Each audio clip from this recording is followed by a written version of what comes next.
"Sir, this room is for staff only." The guard blocked the old man at the base of the airport control tower while young officers walked past him without a glance. He wasn't a tourist. He was the only person who saw the danger forming in the sky. And if they pushed him away now, people could get hurt. Daniel Rivera stood still, hands in the pockets of his worn jacket, eyes on the glass tower above. He was 61, a retired air traffic controller whose body still woke before dawn, no alarm needed. In his small apartment near Port Mason International, the coffee machine clicked and hummed every morning like a tiny engine.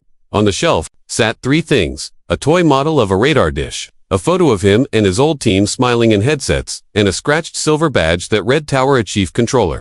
He wiped that badge every Sunday, as if the tower could still hear him.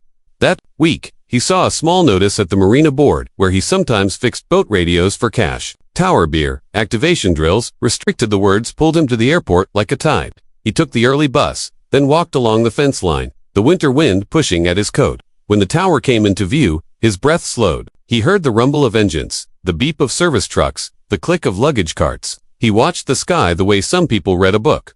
He stepped toward the service door with a folded paper in his hand, his old ID, long expired. The guard shook his head. "Sir, this room is for staff only." Daniel didn't argue. He took a step back and looked up again, his eyes searching the glass. He noticed a thin haze on the horizon over the bay, and something else. One of the old antenna panels on the service mast, the kind they used before the upgrade, was tilted a few degrees off. Most people would never see it, but he did. He opened his mouth to speak when a young supervisor in a crisp jacket walked over. "Do you work here?" the supervisor asked.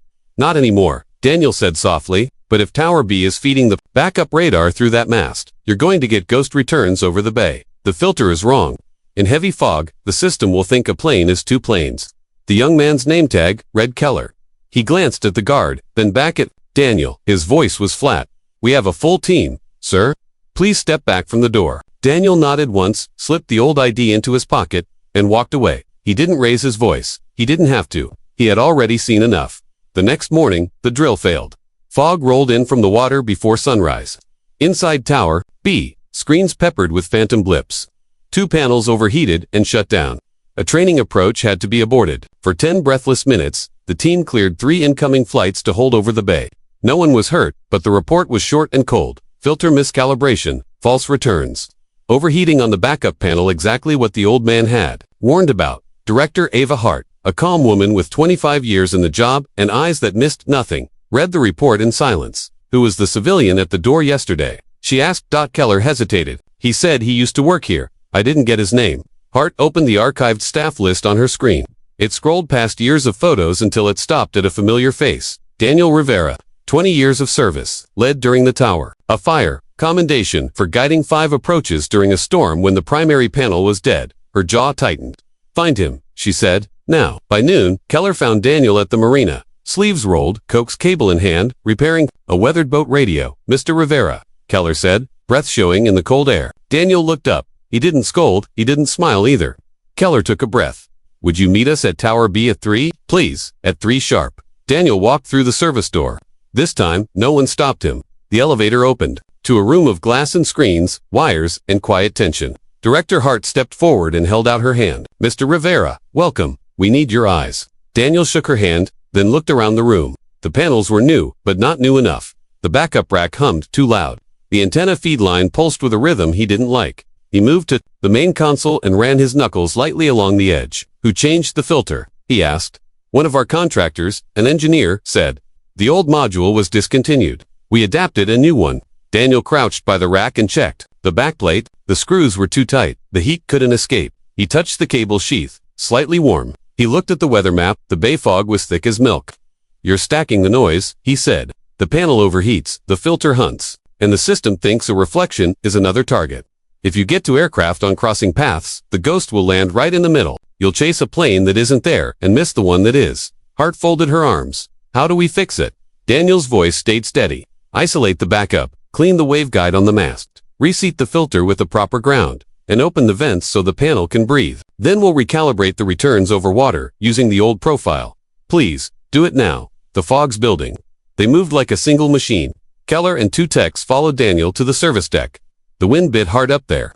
Daniel reached the mast, loosened the side latch, and opened the panel. A faint smear of salt dust lined the inner edge. He wiped it with a cloth, careful and slow, the way he used to. Back inside, He asked for the old profile file. We retired that years ago, a text said. Daniel looked at Hart. She nodded once. Pull it back, she said. They found it, buried in a folder with a date no one touched anymore. Daniel loaded it, then took a breath. Reset in 3, 2, 1. The screens blanked, then came alive. The fog was still there, but the ghosts were gone. Clean returns, real planes, real distances. Keller exhaled. It's stable. Then the radio. Cracked. Tower B. This is Pacific 327. We've got a late go-around on runway 12. Heavy crosswind. Request vectors. Another voice cut in. Tower B. Coastal 88. Final approach 12. Minimums. Hart's eyes met Daniel's. The room went very still. 2 planes. 1 circle. Fog, like a wall. The new system was stable, but they would only get 1 shot at perfect timing. Daniel stepped close to the mic, looked at Keller, and nodded for him to transmit. Pacific 327, maintain 3000. Turn right, heading 0. Coastal 88. Continue approach. Report runway lights in sight. His voice was calm, every word an anchor. Keller, watch the wind shear flag. Do not chase it. Trust the return. Seconds slowed. On the screen, 2 green tags moved, 1 looping, 1 straight. The fog swallowed the runway. Silence pressed on the glass. Coastal 88, you are high by 1 dot. Correct 200 feet. Maintain centerline a beat. Pacific 327 rollout heading 0-8-0. Good hold 3000. You're clear of conflict. Daniel didn't raise his voice. He trimmed it down to what mattered. Tower, we have the lights, Coastal 88 said. Relief never sounding so simple. Coastal 88, cleared to land runway. Wheels down. A long breath in the room let go at once. On the next pass, Pacific 327, lined up clean, sank through the fog, and kissed the runway like it was always meant to. Keller pulled off his headset and looked at Daniel. I'm sorry, he said. I treated you like you didn't belong. There was no noise in his voice now, only truth. You did what you thought was right, Daniel said. He gave a small half smile. Next time, look twice. The team stayed late to finish the recalibration. Hart signed the report with a line she rarely wrote. Technical success, largely thanks to the guidance and expertise of Daniel Rivera. His deep knowledge of tower operations was critical. At dawn the next morning, the sky was a pale silver, the fog thinned to shreds. Planes taxied, lined up, took their turns. Daniel stood at the edge of the service road with only an old cap. In his hands, Keller came down the steps and stopped beside him. You could come up and sit a while, he offered. I already did, Daniel said. For a long time, now it's your turn. They stood in quiet for a moment, listening to a jet spool up. The runway lights blinked like a path into the day. The plane rolled, lifted, and climbed into the open blue. Daniel pressed his cap to his chest, a private salute to glass and steel and voices in the air. He didn't need to be anywhere else. Part of him was already up there, riding the morning sky. If you felt this story, hit like and subscribe so you never miss the next one.